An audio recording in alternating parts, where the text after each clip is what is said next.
Rounded rectangles are an essential part of any web design. We use these things for anything from a button all the way up to a banner ad, even in logos and icons and things like that. The problem with Adobe Illustrator's rounded rectangle tool is the fact that it is so inflexible, meaning there's no way to really change the corner radius once it's been set. Let me show you an example of what I mean. I'm going to go to the File menu and choose New. And once I create a new document, does not matter what size, I'm going to come over to my Tools panel, click and hold on the Rectangle tool and find Rounded Rectangle. Once I have the Rounded Rectangle tool selected, I can then click and drag to start drawing out a rounded rectangle.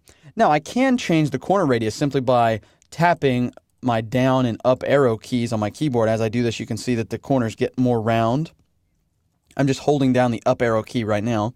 Holding down the down arrow key will square them back up. The problem I have with this tool is that once I let go of the mouse, I'm stuck with whatever corner radius I've chosen unless I want to go and grab the direct selection tool and move anchor points around and things like that. I don't want to do that. I want to quickly and easily be able to change the corner radius on the fly.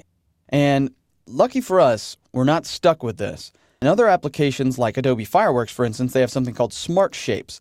And in Illustrator, we don't have those, but we can simulate them. So let me show you what I mean. I'm going to delete that, and I'm just going to bring up the regular rectangle tool. And I'm going to select no stroke, and I'm going to give this an orange fill so you can really see what's going on. And so I'm just going to click and draw out what might be a button. And so I'll put that out on the artboard.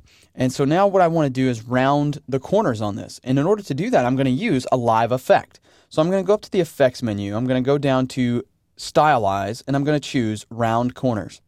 And once I choose Round Corners, I'll move this up so you can see it. I'm going to turn Preview on, and it may be a little hard to see, but if I really round this up, you'll start to see the corners rounding in. See that? And if I drag this back down, I can do something like, let's say 20 pixels, for instance, and hit OK.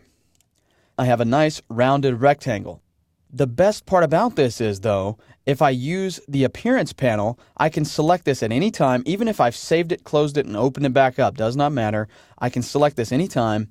In my Appearance panel, I simply find the Round Corners effect. I click on that, and then I can change the radius to, let's say, 10, hit OK, and it changes it to 10.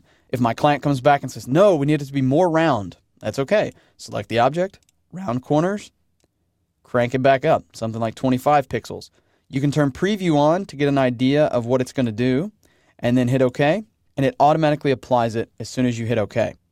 So, as you start to create rounded rectangles, and I'm sure you will because they're everywhere on the web today, try using this effect on a standard rectangle versus using the standard rounded rectangle tool inside of Adobe Illustrator. You'll be glad you did because it creates much more flexible graphics that are easily editable by you or anybody else who might be working on the project.